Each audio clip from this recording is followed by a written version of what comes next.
চলো আজ তোমাদের বুদ্ধির জোরের গল্প শোনাই, যা থেকে তোমরা কিছু শিখতে পারবে। একটা গ্রামে ভোলা নামের একজন ছেলে থাকতো। একদিন যখন ওর মা আলমারি গোছাচ্ছিল, তখন সে আলমারিতে একটা পুরানো সোনার চুড়ি দেখতে পায়। ভোলা সেটা হাতে নিয়ে তার মাকে বলে, মা, এই চুড়িটা একদিনের জন্য আমাকে পরতে দাও না। ছেলের কথা শুনে মা বলল, ঠিক আছে বাবা, পরে নে, তবে রাতে খুলে আলমারিতে রেখে দিস, কারণ এটার অনেক দাম, এটা সোনার। তোর বাবা যদি জানতে পারে তো খুব বকাবকি করতে পারে। মা বলার পরেই ভোলা সেটা পরে সারা গ্রামে ঘুরে বেড়ায়। এমনকি রাতে সেটা খুলে আলমারিতে না রেখে নিজের বুকের ওপর রেখে ঘুমিয়ে পড়ে। সেদিন রাতে দুজন চোর গ্রামে ঢোকে আর সবার বাড়ির জিনিসপত্র চুরি করে নিয়ে পালায়। সেই জিনিসের মধ্যে ছিল টাকা, সোনার গয়না, আরো অনেক দামি কিছু। ভোলাদের সোনার চুড়িটাও তারা চুরি করে নেয়।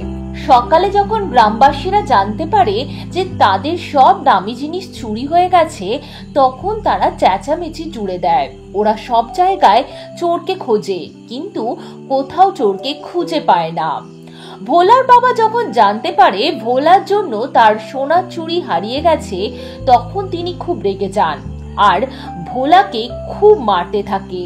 তারপর, ওই হতচ্ছাড়া, ওটা কোনো সাধারণ চুড়ি ছিল না, বুঝলি? ওটা আমার পূর্বপুরুষের শেষ চিহ্ন ছিল, যা তুই গাফলাতির জন্য হারিয়ে ফেলেছিস।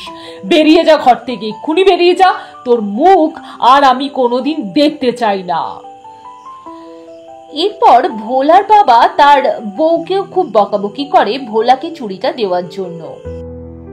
বাবার কাছে বকা ও মার খাওয়ার পর ভোলা মন খারাপ করে পাশের বাগানের একটা বড় গাছের নিচে চুপচাপ বসে পড়ে।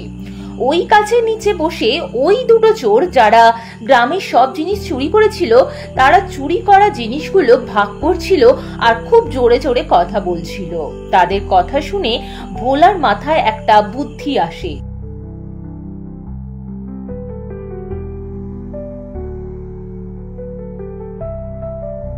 আর সে বাগানে থাকা পাতকুয়োর পাশে দাঁড়িয়ে জোরে জোরে কাঁদতে থাকে আর বলে, আমার চুড়িটা জলে পড়ে গেছে, দয়া করে কেউ আমাকে সাহায্য করো। ভোলার কান্না শুনে দুজন চোর সেখানে আসে আর তার কান্নার কারণ জিজ্ঞাসা করে। আমার দাদু একজন নামকরা পণ্ডিত ছিলেন।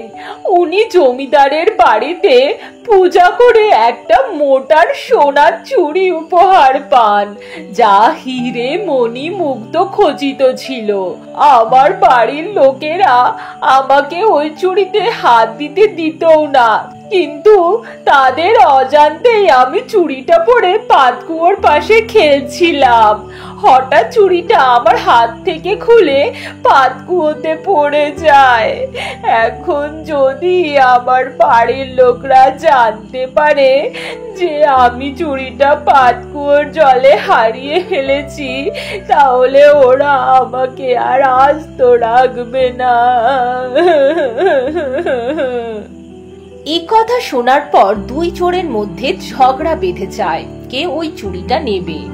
এরপর তারা তাদের চুরি করা জিনিসপত্রগুলো নিচে ফেলে একসাথে পাতকুয়ায় ঝাঁপ দেয়। আর ভোলা সেই সুযোগে জিনিসগুলোকে নিয়ে দৌড়ে গ্রামে চলে আসে আর চোরদের ব্যাপারে সবাইকে জানিয়ে দেয়। গ্রামবাসীরা হাতে লাঠি সোটা নিয়ে দলবল নিয়ে এসে 14 জনকে ধরে ফেলে আর মেরে পুলিশের হাতে তুলে দেয়। সবাই সবার টাকা পয়সা গয়না ফেরত পেয়ে যায়। ভোলা ও তাদের পরিবারও তাদের বংশ পরম্পরায় প্রাপ্ত চুড়িটা ফেরত পেয়ে যায়। ভোলার বুদ্ধির জন্য গ্রামবাসীরা ভোলার খুব প্রশংসাও করতে থাকে। এই গল্প থেকে আমরা জানতে পারি যে সময় মতো বুদ্ধি প্রয়োগ করলে যতই বড় সমস্যা হোক না কেন, তা কাটিয়ে ওঠা যায়। আজকের গল্পটা তোমাদের ভালো লাগলে চ্যানেলটাকে সাবস্ক্রাইব করে দিও আর লাইক কমেন্ট করে শেয়ার করতে কিন্তু একদম ভুলো না।